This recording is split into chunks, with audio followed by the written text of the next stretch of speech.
We're about to debunk a common misconception that has held back beginner runners over 50 from reaching their full potential.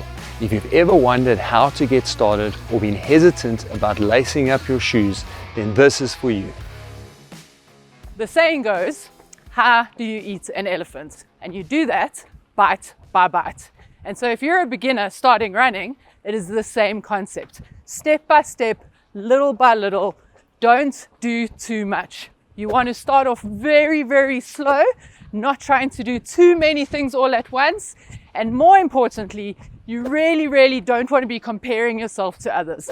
There are going to be people out there that have been running for years that are going to be able to do way more than you can. And even other beginners may have different capabilities or different levels to where you are. Social media makes it very easy for you to compare yourself to others, but that is going to be a massive mistake for you starting your running journey. So how do we know we're running easy enough? Basically, we should be able to hold a robust conversation, easy breathing, and a light sweat just to make sure that we can breathe quite comfortably during our runs. So why is easy running important? Well, firstly, it really helps with that so-called aerobic zone. And more importantly, how does it actually assist us? So the idea of being aerobically efficient and doing all these easy runs means it allows us, or our body rather, to transport oxygen from our lungs to our muscles in a more efficient manner. It also helps prepare the tendons, joints, ligaments, and muscles to handle the load that is to come later in our training when we increase volume and intensity. Perceived effort, what is that? Well, that is a completely subjective measure about how am I feeling. We normally use a rating scale of 1 to 10, where 1 is super easy and 10 is about the hardest thing that you've ever done. Now, when we are running easy runs, we want to be somewhere between 4 and 6. As Devlin pointed out earlier, kind of talking pace, what I'm doing now. But to use the perceived scale, really what you can do is go, can I keep this pace up for an almost indefinite amount of time? Now, of course, when you're a beginner runner, we don't want to do it for too long, because if we build up too quickly, that's when we have a risk of injury. As a final point, you're probably asking, do I only run easy? And the answer to that is not necessarily. If you're a beginner runner, almost all of your runs are going to be easy and perceived easy. However, once you get some experience and you set yourself with some goals, then it'll become important that you add in some intensity. We just want to get the ratios right. So 20% of your training will be at a perception that you consider hard. So if you're running 5 kilometers a week, about 1 kilometer of your training will be hard. If you're running 20 kilometers per week, about 4 Ks of your workout will be what we consider hard. And then if you're working a full-time job and spending a lot of time on your feet, I often cut that back even further and make it 10% of hard running versus 90% of perceived easy running. So what are the risks of only running easy? As we get older, we lose our neuromuscular coordination, which impacts our ability to run fast.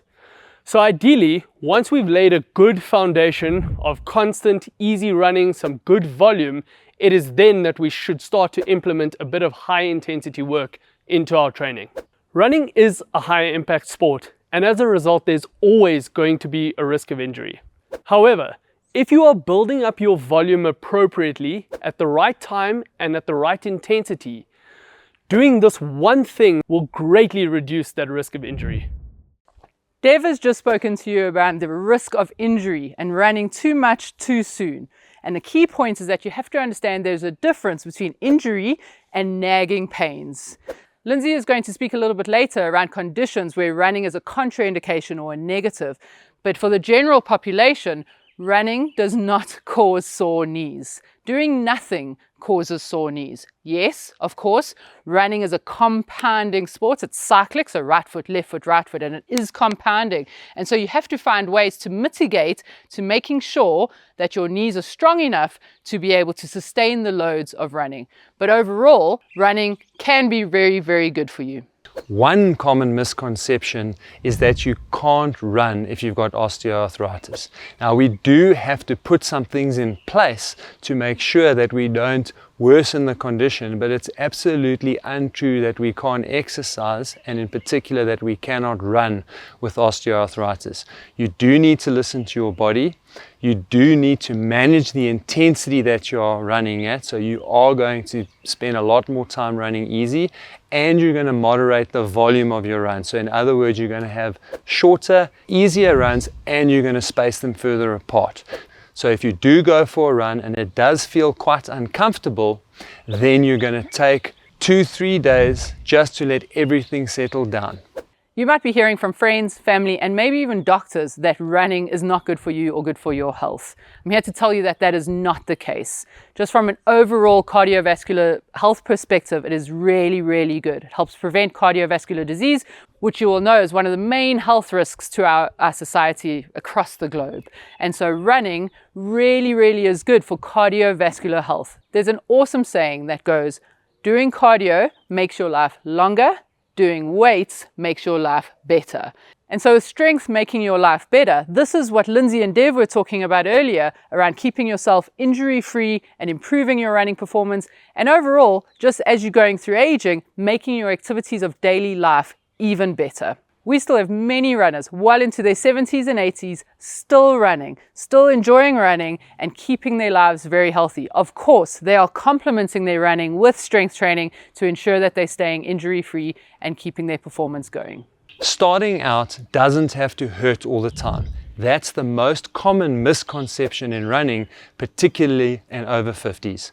We've given you all the tools, starting out right, introducing intensity at the right time, and doing strength training. And if you do these things and condition your body properly and slowly, you are not going to be sore and you'll be able to enjoy running and enjoy starting running.